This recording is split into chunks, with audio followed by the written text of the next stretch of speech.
राजन, तुम्हारी ये जिद देखकर मुझे तुम पे तरस आ रहा है।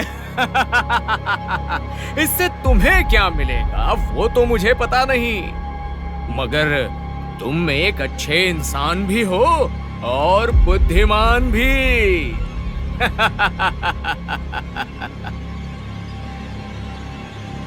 एक सही सलाह से पूरी जिंदगी भी बदल सकती है।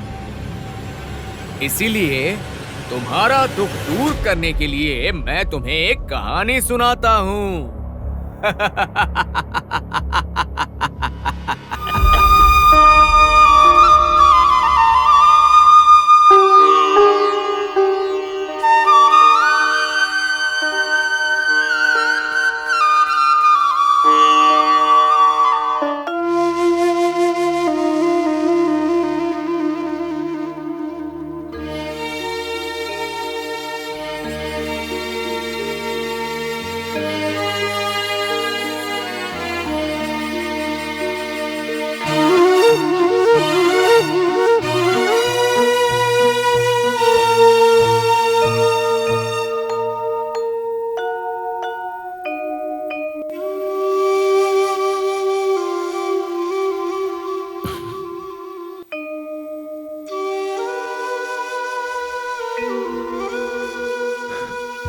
एक समय था जब इस भूमि में बीज बोए जाते थे, अलग अलग तरह के बीज,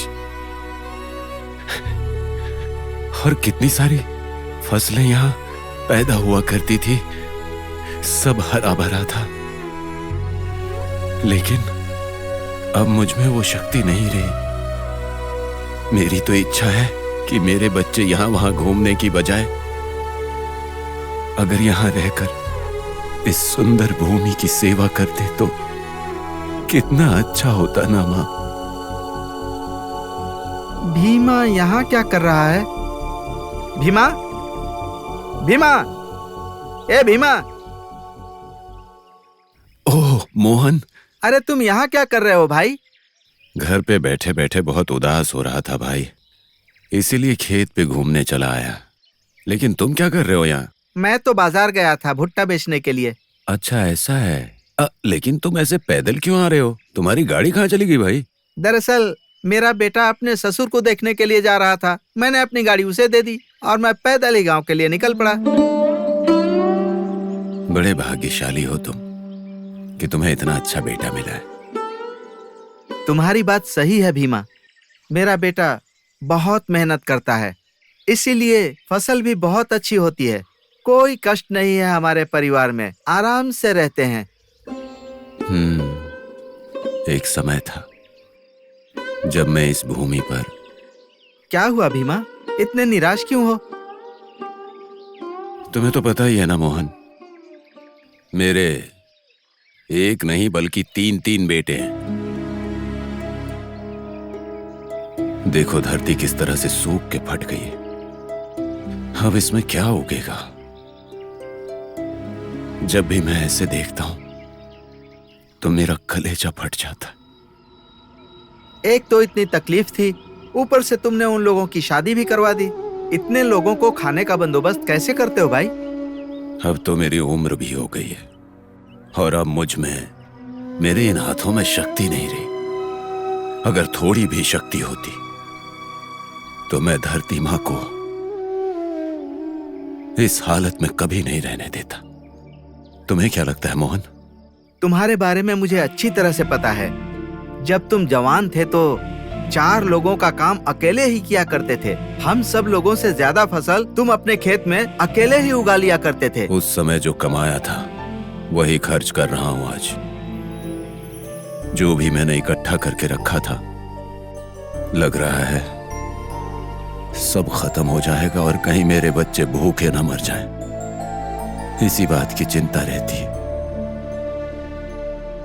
उन लोगों को अभी तुम्हारी कीमत समझ में नहीं आ रही। अच्छा, वो लोग कुछ काम नहीं करते क्या?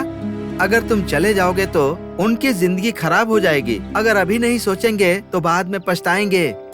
यही तो, वो ऐसे ही बैठे रहेंगे क्या? मुझे बस इसी बात की चिंता रहती है कि इन्हें सही रास्ते पे कैसे लाऊं।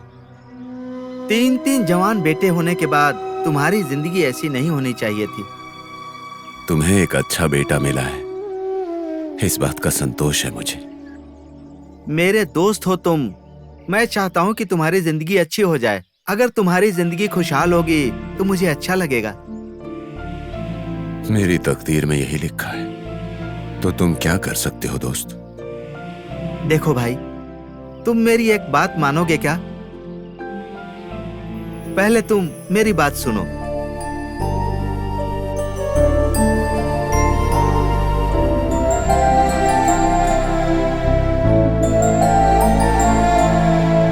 ठीक है, मैं यही करूंगा। सारे लोगों को यहीं पर बुलाऊंगा। पेट भर के खाना और जमीन पे सोना, ऐसा सुख किसी को मिलता है क्या? बोलो ना भाई लोग।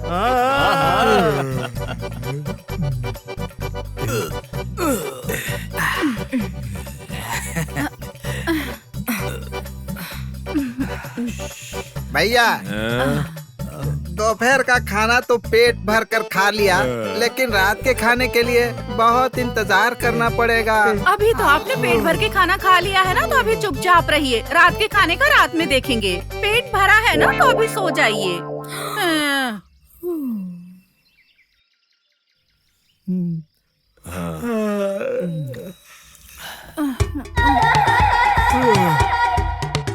भैया, कौन है? जरा सामने तो आओ।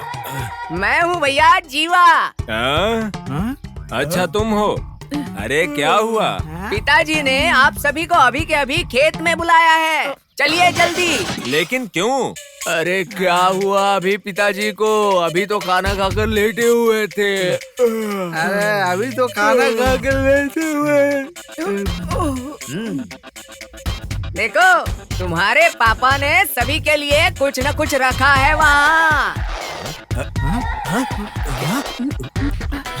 चलो जल्दी जाओ, वरना कोई और लेकर जाएगा। चलो भाई लोग, जल्दी चलो। चलो जल्दी चलो। आप लोग भी ऐसे बैठ गए हो ना? तो तुम सबका खाना हो गया? हाँ जी, हो गया। बहुत भूख लगी थी तो पेट भर के खाना खा के सोने लगे थे, मगर आपने यहाँ बुला लिया तो वहाँ से यहाँ तक पैदल ही आ गए। अभी फिर से खाना खाना पड़ेगा शायद, है ना भाई लोग? बिल्कुल। ऐसा क्या काम कर लिया तुम लोगों ने कि इतनी भूख लग रही है? पिताजी, बिना काम किए ही इतनी भूख लग रही है। अगर काम करने लगेंगे तो लगता है पूरी धरती को ही हम लोग खा जाएंगे। क्यों भैया, सही कहा ना?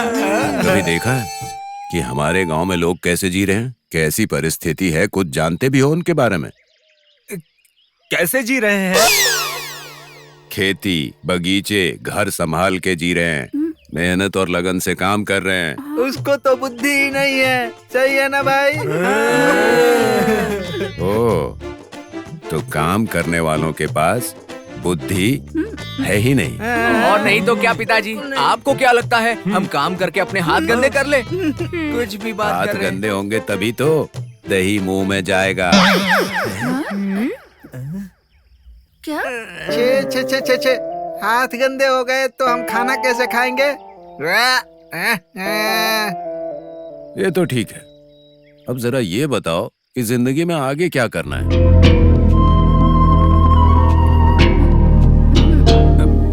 हमको तो बस अमीर बन के आनंद से रहना है। हमें तो अच्छे अच्छे गहने पहनने हैं। अच्छे से खा पी के आराम से रहना है।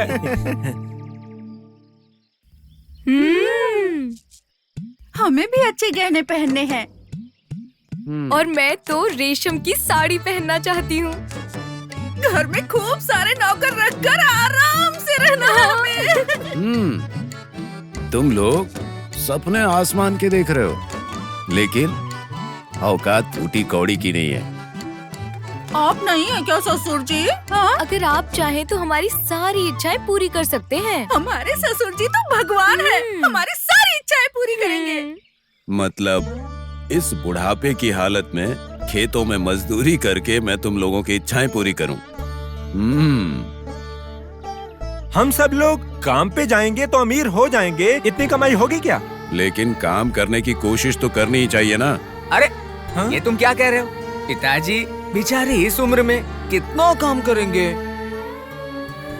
पिताजी को भी लगता है अमीर होना है, हमारी तरह आराम से जीना है। तो एक काम करते हैं, चलो अपने घर को बेच देते हैं। चलो अपने घर को बेच देते हैं। तो क्या मैं उससे गहने बनवा सकती हूँ? क्या मैं रेशम की साड़ी खरीद सकती हूँ? और मैं नौकरों को रख लूंगी अपने लिए। हम भी अमीर बन सकते हैं क्या? हाँ हाँ, गहने भी आएंगे और रेशमी साड़ियाँ भी आएंगी और हम लोग नौकर भी रख सकते हैं, लेकिन अमीर नहीं बन सकते। लेकिन पिताजी पेट कैसे भरेंगे? पानी से भरना। तो हम कहाँ रहेंगे? सड़क पे। तो फिर हम घर बिल्कुल भी नहीं बेचेंगे। सड़क पर सोएंगे तो ठंड लगेगी और मच्छर भी काटेंगे। और गद्दे के बिना मुझे तो नींद ही नहीं आती। मुझे भी घर नहीं बेचना है, बिल्कुल नहीं।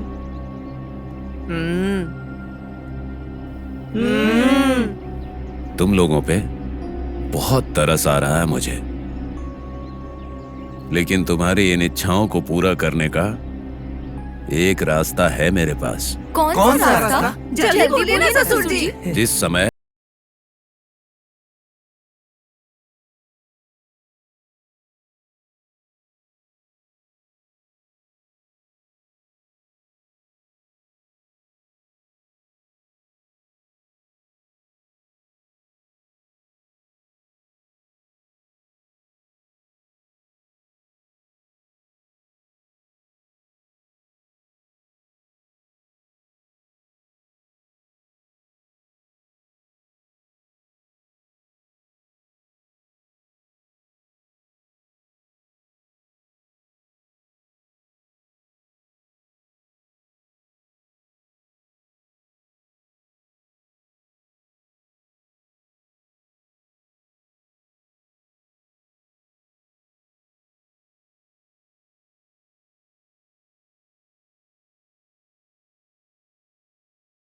मगर इतना याद है मुझे कि यहीं कहीं पर खेत में गाड़ा था।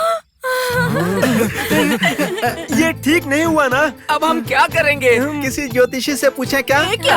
आपको पता नहीं ज्योतिषी हमें ठग लेगा। हाँ, गलती से भी ये उसे नहीं मिलना चाहिए, वो हमारा तो हम उसे है। कैसे ढूंढेंगे? अरे। अरे कैसे मतलब? चलो हम सब मिलकर अपनी जमीन खोदना शुरू करते हैं। हाँ, ये सही बात है। अगर हम सब मिलकर जमीन को खोदेंगे तो कहीं ना कहीं तो मिल ही जाएगा। हाँ, सही कहा ना मैंने? नहीं नहीं, अरे तुम्हारे हाथ और कपड़े गंदे हो जाएंगे। तुम लोगों को ऐसा अच्छा लगेगा क्या बेटा? होने दीजिए ना पिताजी, पानी है ना तो अच्छे से हाथ धो लेंगे। ठीक कहा ना भैया? खजाना मिलेगा तो कपड़ों के छोड़ो, गंदा होगा तो धो लेंगे। पता नहीं कहाँ पर है, तो खुदाई करने में बड़ी मेहनत लगेगी बेटा। ससुर जी, आप इतनी चिंता क्यों कर रहे हैं? हम सब अपने खेतों को खोदकर सोने की टोकरी ढूंढ निकालेंगे। हाँ, अब तो हम उस टोकरी को ढूंढ कर ही रहेंगे। और हम अमीर हो जाएंगे। अब तो हम उसको लिए बिना बिल्कुल भी नहीं हम छोड़ेंगे। दिन रात मेहनत करेंगे। खजाना मिलने तक हम आराम नहीं करेंगे। अरे सुनो, चलो हम सब लोग खुदाई का सामान लेकर खेत पर चलते हैं और खुदाई करते हैं। चलो चलो चलो चलो, चलो। अरे अरे सुनो,